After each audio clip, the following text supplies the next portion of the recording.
ശ്രീ തൃശ്ശൂർ മണ്ഡലത്തിൽ വളരെ കനത്ത പോരാട്ടമാണ് നടക്കുന്നതെന്നാണ് പറയുന്നത്.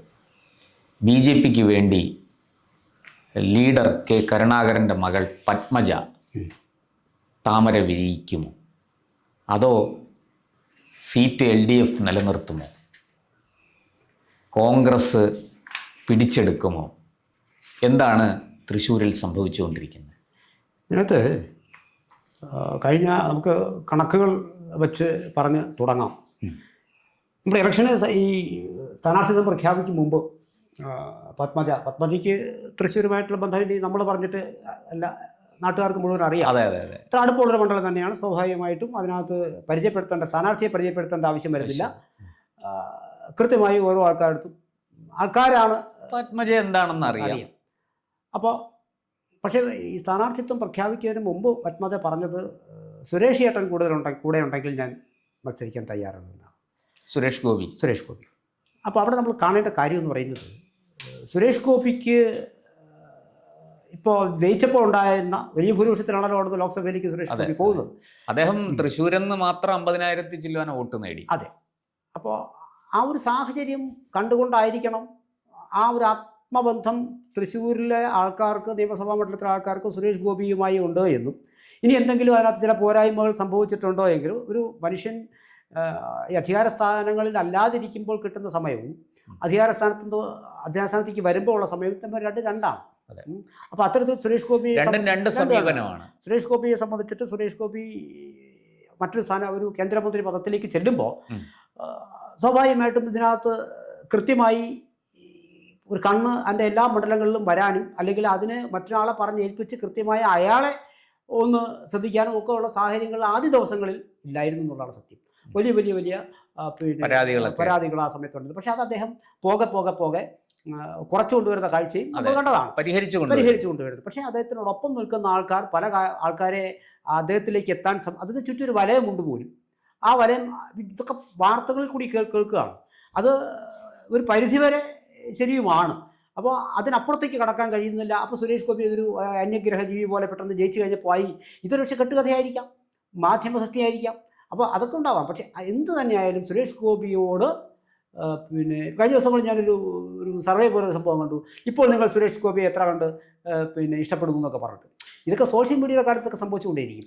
എന്ത് തന്നെയായാലും അത് സുരേഷ് ഗോപിക്ക് ഒരു ഇടിവ് അവിടെ സംഭവിച്ചിട്ടുണ്ടെന്നുള്ളത് നമുക്ക് പുറമേ നിന്ന് നോക്കുമ്പോൾ കാണാൻ കഴിയും. എന്നാലും അതൊരു വലിയ പക്ഷേ സുരേഷ് ഗോപിയെ പോലെ ഒരാൾ അവിടെ കുറച്ചധികം ദിവസം ചെലവഴിക്കുമ്പോൾ വീണ്ടും ആൾക്കാർ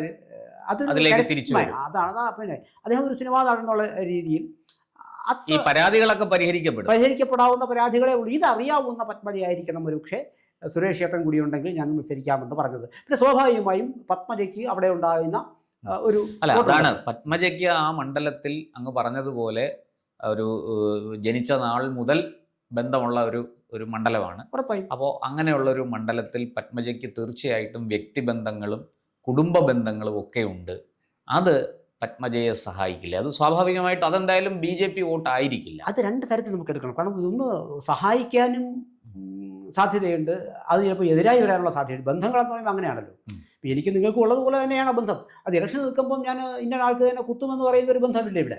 അപ്പോൾ അവിടെ അത് നേരെ തിരിച്ചടിക്കാനുള്ള സാധ്യത നമുക്ക് തള്ളിക്കളഞ്ഞുകൂടായികയില്ല. ഇവിടെ നമ്മൾ നോക്കേണ്ടത് 2016 എടുക്കുമ്പോൾ VS സുനിൽകുമാറാണ് അന്നവിടെ ജയിക്കുന്നത്. അന്ന് പത്മജ വേണുഗോപാൽ കോൺഗ്രസ് സ്ഥാനാർത്ഥിയായി മത്സരിക്കുകയാണ്. അവിടെ അഡ്വക്കേറ്റ് B ഗോപാലകൃഷ്ണനാണ്. അദ്ദേഹം പരിചയപ്പെടുത്തേണ്ട ആളല്ല. കൃത്യമായിട്ട് നാട്ടുകാർക്ക് അദ്ദേഹത്തെ അറിയാം. പക്ഷെ അദ്ദേഹത്തിന് ലഭിച്ച വോട്ട് എന്ന് പറഞ്ഞാൽ 24,000 പരം വോട്ടുകളാണ് അദ്ദേഹത്തിന് ലഭിച്ചത്. പത്മജയ്ക്ക് കോൺഗ്രസ് സ്ഥാനാർത്ഥി നിൽക്കുമ്പോൾ 46,000 പരം വോട്ടുകൾ അവിടെ ലഭിക്കുന്നു. സുനിൽകുമാറിന് 53,000. അതായത് ഒരു 6,000-7,000 വോട്ടിനകത്ത് ഭൂരിപക്ഷമാണ് സുനിൽകുമാറിന് 16 ലഭിക്കുന്നത്. അത് അവിടെ നിൽക്കട്ടെ. അത് കഴിയുമ്പോഴത്തേക്കും മന്ത്രിയാവുകയും ചെയ്തു. അതിനുശേഷം കാര്യങ്ങളെല്ലാം മാറി പറഞ്ഞു. CPIക്ക് വേറെ അവിടെ ആൾ വന്നു. ബാലേന്ദ്രൻ എന്ന് പറഞ്ഞ ബാലചന്ദ്രനാണ്. അപ്പോൾ അദ്ദേഹത്തിൻ്റെ ചില പരാക്രമങ്ങൾ വലിയ തോതിൽ വാർത്തകളായി ആക്കപ്പെട്ടു. പിന്നെ ഫേസ്ബുക്ക് പോസ്റ്റ് ഇടുക, വലിക്കുക, അത് വിവാദങ്ങളിൽ ചെന്ന് ചാടുക. എന്നിട്ട് ഇപ്പോൾ കഴിഞ്ഞ ദിവസങ്ങളിലൊക്കെ അത് ആ പ്രശ്നമാക്കി. പക്ഷെ 2021 ഈ പറഞ്ഞതുപോലെ ഒരു ചെറിയ മാർജിനിലാണെങ്കിലും ഈ ബാലേന്ദ്രൻ ജയിച്ചു വന്നു. ജയിച്ചു വന്നു. അല്ല, ഞാൻ പറഞ്ഞത് അവിടെ വ്യക്തമായ വോട്ട് ഈ പിന്നെ ഈവൻ സുനിൽകുമാറിനും CPIക്കും ഒരു സ്ഥലമാണ്. CPIക്ക് എന്ന് പറഞ്ഞാൽ ചില വ്യക്തിബന്ധങ്ങളൊക്കെ ഉണ്ട് അതിനകത്ത്. എന്തായാലും ശരിക്കും CPMന്റെ വോട്ടല്ലേ? ആയിരിക്കാം നല്ലതാണ്. സ്വാഭാവികമായിട്ടും അവിടെ ഒരു 1000-ൽ താഴെ വോട്ടുകൾക്ക് 946 വോട്ടുകൾക്ക് കണ്ടാണത് ബാലചന്ദ്രൻ ജയിച്ചു വരുന്നത്. അവിടെ പിന്നെ പത്മജ വേണുഗോപാൽ വീണ്ടും കോൺഗ്രസ് സ്ഥാനാർത്ഥിയായിട്ട് മത്സരിക്കുമ്പോഴാണ് ഈ 1000. എന്നിട്ടും പത്മജയ്ക്ക് നമ്മൾ ഈ പറയുന്നത് പോലെയുള്ള വലിയ ബന്ധം ഉണ്ടായിരുന്നുവെങ്കിൽ, ആ ബന്ധങ്ങൾ വോട്ടായി മാറിയിരുന്നെങ്കിൽ അന്ന് പത്മജ ജയിക്കേണ്ട. പക്ഷേ പത്മജ ഒന്ന് തെരഞ്ഞെടുപ്പ് കഴിഞ്ഞപ്പോൾ തന്നെ പറഞ്ഞു കൂടെ നിന്നവർ കാലുവാരിയെന്നും വളരെ നീചമായി തന്നെ തോൽപ്പിക്കാൻ വേണ്ടി പരിശ്രമിച്ചു എന്നും ഒക്കെ അവർ ആരോപണം ഉന്നയിച്ചു. അല്ല, അങ്ങനെ ആരോപണം നിലനിൽക്കുമ്പോഴും അന്ന് സുരേഷ് ഗോപി പിടിച്ച വോട്ടുകൾ 40,000-ൽ പരം വോട്ടാണ്. 24 നിന്നും 16,000-ലധികം വോട്ടുകൾ, 16,000-ഓളം വോട്ടുകൾ സുരേഷ് ഗോപി അധികം പിടിച്ചു. അന്ന് സുരേഷ് ചേട്ടൻ കൂടെ ഉണ്ടായിരുന്നു. ആ സുരേഷ് ഗോപി പിടിച്ച വോട്ടുകൾ ഇല്ലായിരുന്നു നിങ്ങൾ ആലോചിച്ച് നോക്കൂ. 24 പിടിച്ചോളൂ എന്നിരിക്കട്ടെ, 30 പിടിച്ചെന്ന് ആലോചിക്കട്ടെ. ഈ വോട്ട് CPMന് പോകുന്നു, അവിടെ CPIക്ക് പോകുന്ന വോട്ടല്ല. 24,000 വോട്ടാണ് ആര് പിന്നെ നമ്മുടെ ഗോപാലകൃഷ്ണൻ പിടിച്ചത്. അത് കുറച്ചുകൂടി ഒന്ന് കയറി. സ്വാഭാവികമായ ഒരു കയറ്റമാണ് അവിടെ സംഭവിച്ചത്. 30 പിടിച്ചു എന്നിരിക്കട്ടെ, പോട്ടെ 35 പിടിച്ചാൽ പോലും 15,000 വോട്ട് അല്ല 5,000 വോട്ട്. ഇവിടെ ഭൂരിപക്ഷം 1000 ഉള്ളൂ.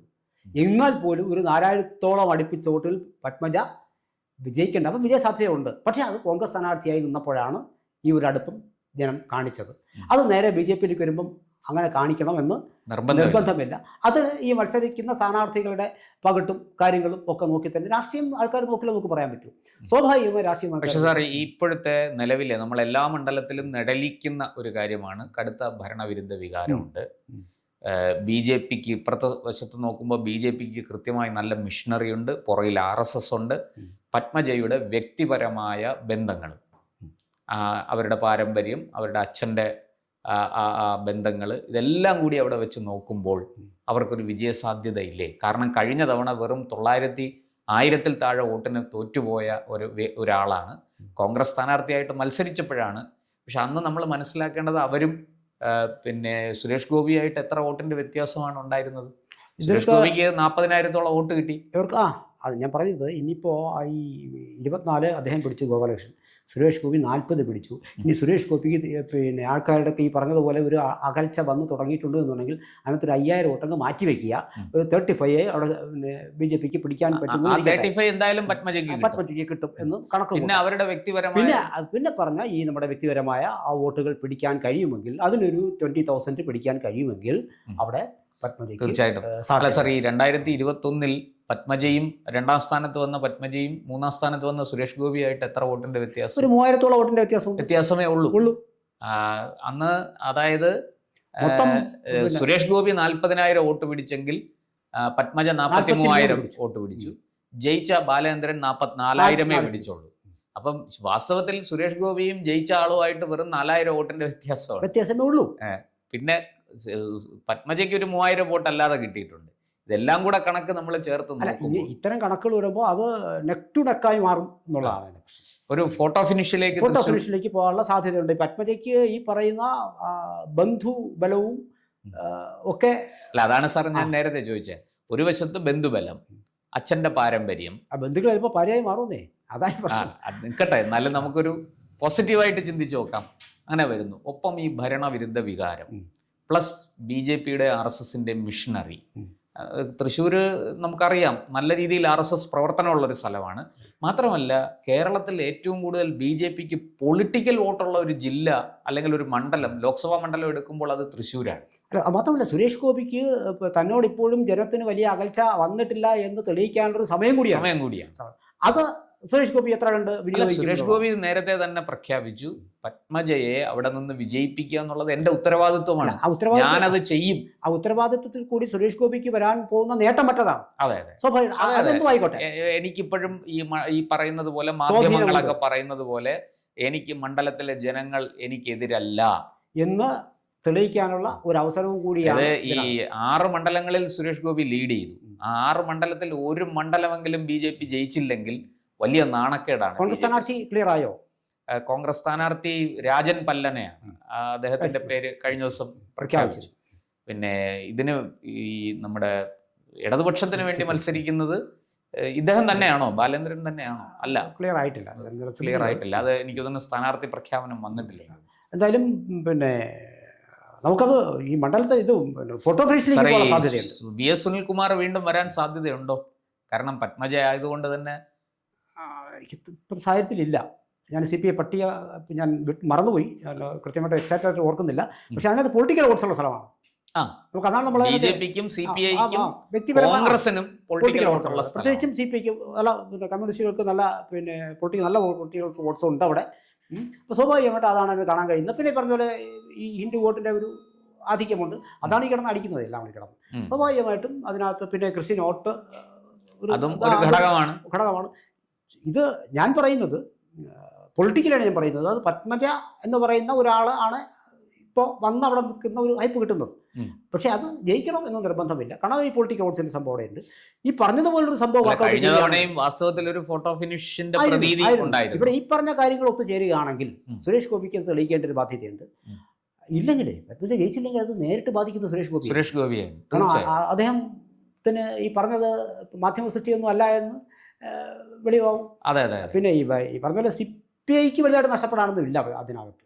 അപ്പോൾ ഇതാണ് അവിടുത്തെ ഒരു സാഹചര്യം. ജയിച്ചു കൂടായിക ഇല്ല. കൂടുതൽ വാർത്തകളും വിശേഷങ്ങളും നേരിട്ട് ലഭിക്കാൻ ജനങ്ങളിൽ നിന്ന് ജനങ്ങളിലേക്ക് ജനഭൂമി ന്യൂസ് സബ്സ്ക്രൈബ് ചെയ്യൂ. ബെൽ ബട്ടൺ അമർത്താനും മറക്കരുത്.